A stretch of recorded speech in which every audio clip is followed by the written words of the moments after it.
नमस्कार दोस्तों, मैं आरबी चौहान स्वागत करता हूं आपका आपके यूट्यूब चैनल देसी एकेडमी फॉर सिविल सर्विसेज में।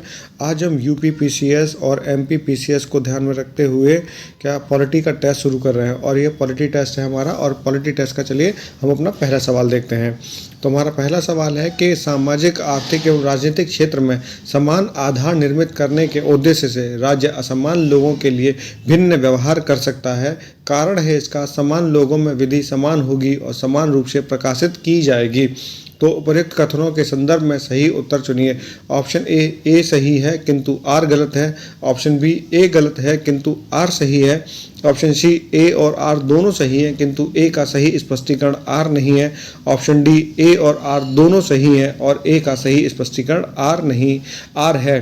तो इसका सही आंसर हो जाएगा ऑप्शन डी कि ए और आर दोनों सही हैं और ए का सही स्पष्टीकरण आर है। हमारा अगला प्रश्न है, भारतीय संविधान का अभिभावकत्व निहित है। ऑप्शन ए राष्ट्रपति में, ऑप्शन बी लोकसभा में, ऑप्शन सी सर्वोच्च न्यायालय में, ऑप्शन डी मंत्रिमंडल में। तो इसका सही आंसर हो जाएगा ऑप्शन सी सर्वोच्च न्यायालय में भारतीय संविधान का अभिभावकत्व निहित है।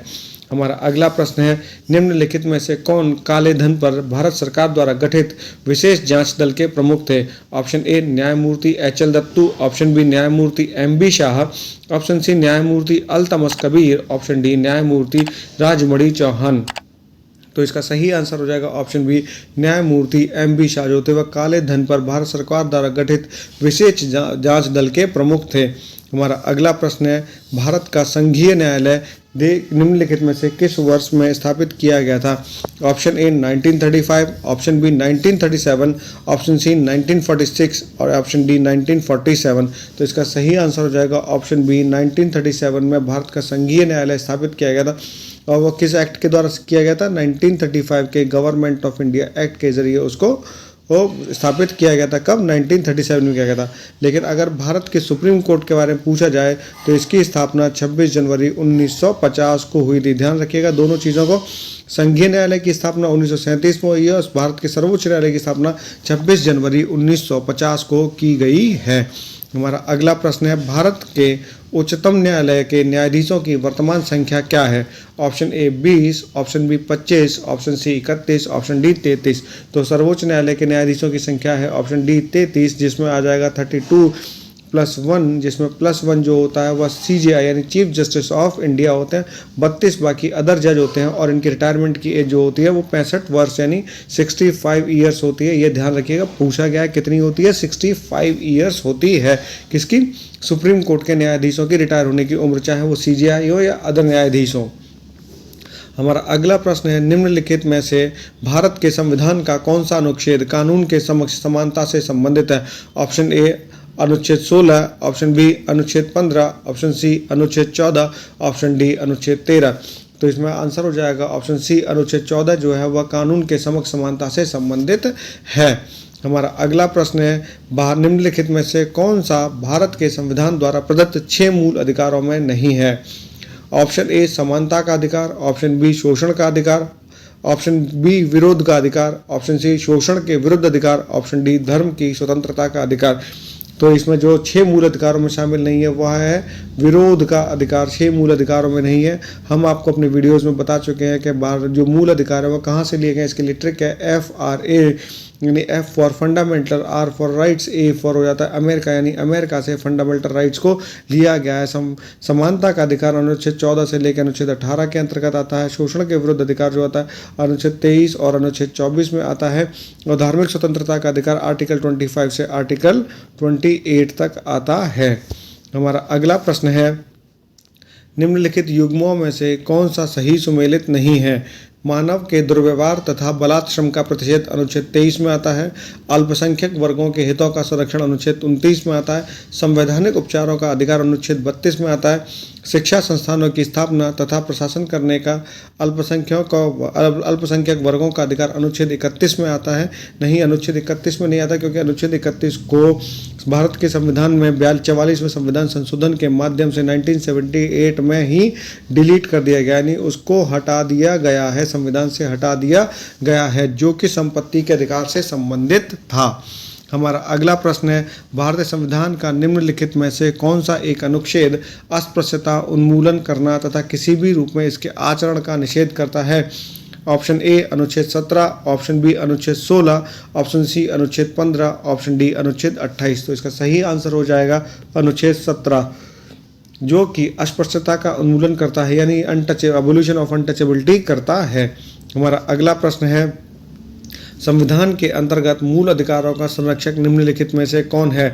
ऑप्शन ए राष्ट्रपति, ऑप्शन बी न्यायपालिका, ऑप्शन सी संसद, ऑप्शन डी मंत्रिमंडल। तो इसका सही आंसर हो जाएगा ऑप्शन बी न्यायपालिका संविधान के अंतर्गत मूल अधिकारों का संरक्षक है, और संविधान का अभिभावकत्व भी किसमें निहित है? वह भी न्यायपालिका में ही निहित है। हमारा अगला प्रश्न है, भारतीय संविधान का कौन सा भाग संविधान की आत्मा कहलाती है? ऑप्शन ए मूल अधिकार, ऑप्शन बी राज्य के नीति निर्देशक तत्व, ऑप्शन सी संविधान का आमुख, ऑप्शन डी संवैधानिक उपचारों का के प्रति अधिकार। तो इसका सही आंसर हो जाएगा ऑप्शन सी संविधान का आमुख। आमुख यानी प्रियम्बल को बोलते हैं। आमुख किसको? प्रियम्बल को बोलते हैं। और प्रियम्बल क्या है? भारतीय संविधान का आत्मा कहलाती है। इसके अलावा जो संवैधानिक उपचारों का प्रति अधिकार है, इसे संविधान की आत्मा डॉक्टर बी.आर. अम्बेडकर ने कहा था। हमारा अगला प्रश्न है, संसद में शून्यकाल का समय होता है कब? ऑप्शन ए सुबह 9 बजे से 10 बजे तक, ऑप्शन बी सुबह 10 बजे से 11 बजे तक, ऑप्शन सी सुबह 11 बजे से 12 बजे तक, ऑप्शन डी दोपहर 12 बजे से अपराह्न 1 बजे तक। तो इसका सही आंसर हो जाएगा ऑप्शन डी दोपहर 12 बजे से 1 बजे तक होता है। अभी आपने इसी शून्यकाल में देखा होगा कि संसद में 2 लोगों ने घुसकर स्मोक बम चलाए थे। हमारा अगला प्रश्न है, भारत के संविधान के अंतर्गत निम्नलिखित में से किसी को राज्य की सीमाओं को परिवर्तित करने की शक्ति प्राप्त है? यानी किसको राज्य की सीमाओं को परिवर्तित करने की शक्ति प्राप्त है? ऑप्शन ए संसद को, ऑप्शन बी लोकसभा को, ऑप्शन सी राष्ट्रपति को, ऑप्शन डी सर्वोच्च न्यायालय को। तो इसका सही आंसर हो जाएगा ऑप्शन ए संसद को प्राप्त है, और यह उसे किस आर्टिकल के अंतर्गत प्राप्त होती है? अंडर आर्टिकल 3 के तहत प्राप्त होती है, जिसमें कहा गया है कि संसद को नए राज्यों की स्थापना एवं वर्तमान राज्यों के क्षेत्रों, सीमाओं या नामों में परिवर्तन करने की शक्ति प्राप्त है। हमारा अगला प्रश्न है, निम्नलिखित में से कौन सी भारतीय संविधान की विशेषता नहीं है? ऑप्शन ए संसदात्मक सरकार, ऑप्शन बी अध्यक्षात्मक सरकार, ऑप्शन सी स्वतंत्र न्यायपालिका, ऑप्शन डी संघात्मक सरकार। इसका सही आंसर हो जाएगा ऑप्शन बी अध्यक्षात्मक सरकार। अध्यक्षात्मक सरकार यूएसए की है, लेकिन भारत की नहीं है। यहाँ संसदात्मक सरकार पाई जाती है, स्वतंत्र न्यायपालिका पाई जाती है, और यहाँ संघात्मक सरकार भी पाई जाती है। हमारे अगला प्रश्न है, भारत के संविधान के अंतर्गत एक धन विधेयक को प्रस्तुत किया जा सकता है। धन विधेयक को कहाँ प्रस्तुत किया जा सकता है? ऑप्शन ए राज्यसभा में, ऑप्शन बी लोक लेखा समिति में, ऑप्शन सी लोकसभा में, ऑप्शन डी लोकसभा तथा राज्यसभा में एक साथ। तो इसका सही आंसर हो जाएगा कि धन विधेयक को ऑप्शन सी लोकसभा में ही प्रस्तुत किया जा सकता है। धन विधेयक सबसे पहले जो प्रस्तुत किया जाता है वह लोकसभा में ही प्रस्तुत किया जाता है। हमारा अगला प्रश्न है, निम्नलिखित में से कौन लोकसभा के सत्र का अवसान करने के लिए प्राधिकृत है? ऑप्शन ए लोकसभा का अध्यक्ष, ऑप्शन बी महान्यायवादी, ऑप्शन सी संसदीय कार्य मंत्री, ऑप्शन डी राष्ट्रपति। तो इसका सही आंसर हो जाएगा राष्ट्रपति। राष्ट्रपति लोकसभा का सत्र का अवसान करने और उसको बुलाने दोनों के लिए ही प्राधिकृत अधिकारी हैं। हमारा अगला प्रश्न है, निम्नलिखित में से कौन सी संसद की स्थायी समिति नहीं है? ऑप्शन ए लोक लेखा समिति, ऑप्शन बी आकलन समिति, ऑप्शन सी अनुसूचित जातियों एवं अनुसूचित जनजातियों का कल्याण समिति, ऑप्शन डी सार्वजनिक उपक्रम समिति। सार्वजनिक उपक्रम समिति। तो इसका सही आंसर हो जाएगा ऑप्शन सी अनुसूचित जातियों एवं अनुसूचित जनजातियों का कल्याण समिति संसद की स्थायी समिति नहीं है। बाकी लोक लेखा समिति, आकलन समिति जिसे प्राक्कलन समिति भी कहते हैं, और सार्वजनिक उपक्रम समिति, ये सभी की सभी समितियां कैसी हैं? स्थायी समितियां हैं। हमारा अगला प्रश्न है, संघीय क्षेत्र को प्रतिनिधित्व प्राप्त है? ऑप्शन ए लोकसभा में, ऑप्शन बी राज्यसभा में, ऑप्शन सी संसद के दोनों सदनों में, ऑप्शन डी उपरोक्त में से कोई नहीं। तो इसका सही आंसर हो जाएगा संघीय क्षेत्र को संसद के दोनों सदनों में प्रतिनिधित्व प्राप्त है। हमारा अगला प्रश्न है, संविधान द्वारा भारत के संविधान को अंगीकृत किया गया। अंगीकृत किया गया? ऑप्शन ए 25 अक्टूबर 1948 को, ऑप्शन बी 26 अक्टूबर 1949 को, ऑप्शन सी 26 नवंबर 1948 को, ऑप्शन डी 26 नवंबर 1949 को। तो हमारे भारत में संविधान सभा द्वारा संविधान को अंगीकृत किया गया था ऑप्शन डी 26 नवंबर 1949 को, और इसी दिन कुल संविधान के कुल 15 अनुच्छेदों को लागू कर दिया गया था। और वे 15 अनुच्छेद हैं: अनुच्छेद 5, अनुच्छेद 6, article 7, article 8, article 9, article 60, article 324, article 366, article 367, article 372, article 380, article 388, article 391, article 392 और आर्टिकल 393 को 26 नवंबर 1949 को ही लागू कर दिया गया था। और इन आर्टिकल्स की संख्या कितनी थी? 15 थी। हमारा अगला प्रश्न है, लोक लेखा समिति की रिपोर्ट प्रस्तुत की जाती है? ऑप्शन ए लोकसभा में, ऑप्शन बी राष्ट्रपति कार्यालय में, ऑप्शन सी वित्त मंत्रालय में, ऑप्शन डी प्रधानमंत्री कार्यालय में। तो इसका सही आंसर हो जाएगा लोक लेखा समिति की रिपोर्ट लोकसभा में प्रस्तुत की जाती है। और यह लोक लेखा समिति जो है यह भारत की सबसे पुरानी समिति यानी संसद की सबसे पुरानी समिति है। इसकी स्थापना 1921 में की गई थी और इसमें कुल सदस्यों की संख्या 22 होती है। इसमें कुल सदस्यों की संख्या कितनी होती है? 22 होती है, जिसमें 15 सदस्य लोकसभा से लिए जाते हैं और 7 सदस्य राज्यसभा से लिए जाते हैं। और इसका जो चेयरमैन होता है यानी इसका जो अध्यक्ष होता है वह होता है लीडर ऑफ अपोजिशन यानी की पार्टी का कोई भी हो सकता है, कोई भी सदस्य, विपक्ष का कोई भी सदस्य इसका क्या हो सकता है? चेयरमैन हो सकता है। हमारा अगला प्रश्न है, ये सवाल पूछा गया है कहना कि भारत के संसद की सबसे पुरानी समिति कौन सी है? तो उसका आंसर होता है लोक लेखा समिति होती है, जो कि 1921 में बनाई गई थी। हमारा अगला प्रश्न है, बिना संसद के सदस्य हुए कोई व्यक्ति मंत्रिपरिषद का सदस्य रह सकता है? ऑप्शन ए 1 वर्ष तक, ऑप्शन बी 2 वर्ष तक, ऑप्शन सी 3 वर्ष तक, ऑप्शन डी 6 महीने तक। तो इसका सही आंसर हो जाएगा ऑप्शन डी 6 महीने तक कोई भी सदस्य बिना मंत्रिपरिषद का सदस्य रह सकता है, अगर जब तक कि वह कोई सदस्य किसी भी सदन की सदस्यता नहीं लेता है। लेकिन 6 महीने पश्चात उसको या तो राज्यसभा या फिर लोकसभा की सदस्यता लेनी ही होती है। और अगर वह राज्य में है और तो राज्य में विधानसभा, और अगर विधान परिषद है तो विधान परिषद की सदस्यता लेनी होती है। हमारा अगला प्रश्न है, भारतीय संविधान में किए गए निम्नलिखित में से किस संवैधानिक संशोधन के अनुसार संपत्ति के अधिकार को समाप्त कर दिया गया है? ऑप्शन ए 42वां संविधान संशोधन अधिनियम 1976, ऑप्शन बी 43वें संविधान संशोधन अधिनियम 1977, ऑप्शन सी 44वां संविधान संशोधन अधिनियम 1978, ऑप्शन डी 45वां संशोधन अधिनियम 1969। तो इसका सही आंसर हो जाएगा 44वां संविधान संशोधन अधिनियम 1978, जो कि संपत्ति के अधिकार को समाप्त करता। संपत्ति का अधिकार किस में आता था? अंडर आर्टिकल 31 में आता था, यानी आर्टिकल 31 में संपत्ति के अधिकार को 44वें संविधान संशोधन के माध्यम से 1978 में हटा दिया गया था। हमारा अगला प्रश्न है, सूची 1 को सूची 2 से सम्मिलित कीजिए।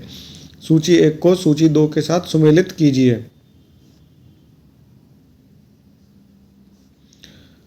अनुच्छेद 76 इसमें कौन आता है? इसमें कौन आता है? इसमें आता है भारत का महान्यायवादी। अनुच्छेद 148 इसमें आता है भारत का नियंत्रक एवं महालेखा परीक्षक। अनुच्छेद 75 एक आता है केंद्रीय मंत्रियों की नियुक्ति आती है। और अनुच्छेद 131 में सर्वोच्च न्यायालय का क्षेत्राधिकार आता है। अब देखते हैं किस में आता है। ए का 3, बी का 1, सी का 4, डी का 2। तो इसका सही आंसर जो हो जाएगा वो हो जाएगा बी इसका सही आंसर हो जाएगा। हमारा अगला प्रश्न है, भारत के संविधान की चौथी अनुसूची विवेचित करती है? ऑप्शन ए राज्यसभा के स्थान के आवंटन को, ऑप्शन बी राजनीतिक दल बदल को, ऑप्शन सी पंचायती व्यवस्था को, ऑप्शन डी भाषाओं को। तो इसकी जो चौथी अनुसूची है वह राज्यसभा के स्थान के आवंटन को विवेचित करती है। राजनीतिक दल बदल के लिए 10वीं अनुसूची आती है, भाषाओं के लिए 8वीं अनुसूची आती है और पंचायत के लिए संविधान का भाग 9 आता है। भाग 9 अनुसूचियाँ नहीं आती बल्कि भाग 9 आता है। किसके लिए? पंचायत के लिए। भाषाएं अनुसूची के 8वीं अनुसूची में आता है, राजनीतिक दल बदल 10वीं अनुसूची में आता है और राज्यसभा के स्थान के आवंटन को 4थी अनुसूची में दिया गया है। हमारा अगला प्रश्न है, अनुच्छेद 108 के अंतर्गत लोकसभा और राज्यसभा की संयुक्त बैठक आहूत की जाती है। आहूत यानी उसको कौन उसको बुलाता है, उसको आमंत्रित करता है या बुलाता है, आहूत की जगह बुलाता है। ये साधारण बोलचाल का शब्द है, उसको याद रखिएगा। तो ऑप्शन ए राज्यसभा के सभापति, ऑप्शन बी लोकसभा के अध्यक्ष द्वारा, ऑप्शन सी प्रधानमंत्री द्वारा, ऑप्शन डी राष्ट्रपति द्वारा। तो जो संयुक्त बैठक बुलाई जाती है लोकसभा और राज्यसभा की, वह राष्ट्रपति के द्वारा बुलाई जाती है, लेकिन इस बैठक की जो अध्यक्षता करता है वह लोकसभा का अध्यक्ष द्वारा किया जाता है। यानी इस बैठक की, संयुक्त बैठक की अध्यक्षता किसके द्वारा की जाती है? लोकसभा के अध्यक्ष के द्वारा की जाती है। ये दोनों ही सवाल पूछे गए हैं कि संयुक्त बैठक किसके द्वारा बुलाई जाती है, तो वह राष्ट्रपति के द्वारा बुलाई जाती है, और इसकी अध्यक्षता किसके द्वारा की जाती है? लोकसभा के अध्यक्ष के द्वारा की जाती है। हमारा अगला प्रश्न है, लोकसभा में आंग्ल भारतीय समुदाय के लिए प्रतिनिधित्व का प्रावधान भारत के संविधान में किया गया है। अनुच्छेद 221 द्वारा, ऑप्शन बी अनुच्छेद 222 द्वारा, ऑप्शन सी अनुच्छेद 331 द्वारा, ऑप्शन डी अनुच्छेद 223 द्वारा। तो इसका सही आंसर हो जाएगा ऑप्शन सी अनुच्छेद 331 द्वारा लोकसभा में आंग्ल भारतीय समुदाय के लिए प्रतिनिधित्व का प्रावधान किया गया। और उनके लिए कितनी सीटें आरक्षित की गई थी? पहले 2 की गई थी। हमारा अगला प्रश्न है, निम्नलिखित में से कौन सा राज्य अनुच्छेद 170 के उस प्रावधान का अपवाद है जिसमें कहा गया है कि एक राज्य के विधानसभा के गठन में कम से कम 60 सदस्य से कम नहीं होने चाहिए। 60 से कम सदस्य नहीं होने चाहिए। और यानी कि इसका अर्थ है कि कम से कम 60 सदस्य अवश्य होने चाहिए। इसमें एक राज्य अपवाद है, वह कौन सा राज्य है? वह है option A Sikkim, option B Jammu Kashmir, option C Haryana, option D Uttarakhand आता है। तो इसका सही आंसर हो जाएगा ऑप्शन ए सिक्किम हो जाएगा, क्योंकि सिक्किम में जो सदस्य संख्या है वह 60 नहीं बल्कि 32 है। जबकि भारतीय संविधान के अनुच्छेद यानी अंडर आर्टिकल 170 कहता है कि राज्य की विधानसभा के सदस्यों की अधिकतम संख्या 500 और न्यूनतम संख्या जो है वह 60 से किसी भी कीमत पर कम नहीं होगी। 500 अधिकतम संख्या है और 60 जो है वह मिनिमम संख्या, यानी 60 से कम और 500 से अधिक नहीं होगी। लेकिन सिक्किम इसका अपवाद है, जिसके सदस्यों की संख्या कितनी है? उसके सदस्यों की संख्या सिर्फ और सिर्फ 32 है। हमारा अगला प्रश्न है, यह किसने कहा है कि मुझे इस आरोप के संबंध में कोई क्षमा नहीं मांगनी है कि संविधान के प्रारूप में गवर्नमेंट ऑफ इंडिया एक्ट 1935 के एक बड़े भाग को पुनः उत्पादित कर दिया गया है? Option A doctor Rajendra Prasad, option B Sardar Patel, option C Jawaharlal Nehru, option D doctor BR Ambedkar. तो इसका सही आंसर हो जाएगा ऑप्शन सी जवाहरलाल नेहरू। हमारा अगला प्रश्न है, भारत का राष्ट्रपति अप्रत्यक्ष निर्वाचन से चुना जाता है क्योंकि एक निर्वाचक मंडल की व्यवस्था है जो संसद के दोनों सदनों और राज्यों की विधानसभाओं के निर्वाचित सदस्यों को मिलाकर बनाई गई है। तो इसका सही आंसर हो जाएगा ऑप्शन ए सही है किंतु आर गलत है, ऑप्शन बी ए गलत है किंतु आर सही है, ऑप्शन सी ए और आर दोनों सही हैं और ए का सही स्पष्टीकरण आर है। तो ऑप्शन डी ए और आर दोनों सही हैं किंतु ए का सही स्पष्टीकरण आर नहीं है। तो इसका सही आंसर हो जाएगा डी, ए और आर दोनों सही है किंतु ए का सही स्पष्टीकरण आर नहीं है, क्योंकि सिर्फ है ना एक निर्वाचक मंडल की व्यवस्था के कारण उसको अप्रत्यक्ष निर्वाचन नहीं चुना जाता। ऐसी व्यवस्था संविधान ने की है, इसीलिए उसका निर्वाचन, राष्ट्रपति का निर्वाचन अप्रत्यक्ष रूप से होता है। हमारा अगला प्रश्न है, निम्नलिखित राज्यों में से किस में बलवंत राय मेहता समिति की सिफारिशों के अनुसार पंचायती राज व्यवस्था सर्वप्रथम स्थापित की गई थी? Option A Uttar Pradesh, option B Andhra Pradesh, option C Rajasthan, option D Telangana. तो इसका सही आंसर हो जाएगा राजस्थान। और राजस्थान के नागौर में 1959 में पंचायती राज व्यवस्था सर्वप्रथम स्थापित की गई थी, वो भी बलवंत राय मेहता समिति की सिफारिशों के अनुसार। और उसके बाद आंध्र प्रदेश में यह पंचायती राज व्यवस्था स्थापित की गई थी। हमारा अगला प्रश्न है, पंचायती राज प्रणाली में पंचायत समिति गठित होती है? ऑप्शन ए ग्राम स्तर पर, ऑप्शन बी खंड स्तर पर, ऑप्शन सी जिला स्तर पर, ऑप्शन डी राज्य स्तर पर। तो इसका सही आंसर हो जाएगा ऑप्शन बी खंड स्तर पर होती है, क्योंकि ग्राम स्तर पर ग्राम पंचायत होती है, जनपद स्तर पर, ब्लॉक स्तर पर, खंड स्तर पर जो होती है वह पंचायत समिति होती है, और जिला स्तर पर जिला पंचायत होती है। ये इसके 3 स्तर हैं। जिला स्तर पर जिला पंचायत, खंड स्तर पर पंचायत समिति और ग्राम स्तर पर ग्राम पंचायत कहते हैं। खंड स्तर पर बनी हुई पंचायत समिति को जनपद पंचायत भी कहा जाता है। तो इस तरीके से हमारा आज का ये वीडियो समाप्त होता है। अगर आपको हमारा ये वीडियो पसंद आया तो इस वीडियो को लाइक करें, शेयर करें, सब्सक्राइब करें। अगर आपको इस वीडियो से रिलेटेड कोई भी क्वेरी है, कोई भी डाउट है, तो डिस्क्रिप्शन में दिए गए नंबर पर आप अपनी क्वेरी को पूछ सकते हैं। उसमें व्हाट्सअप करके पूछ सकते हैं, उसमें कॉल करके पूछ सकते हैं। तो चलिए मिलते हैं आपको अगले वीडियो में। तब तक के लिए नमस्कार।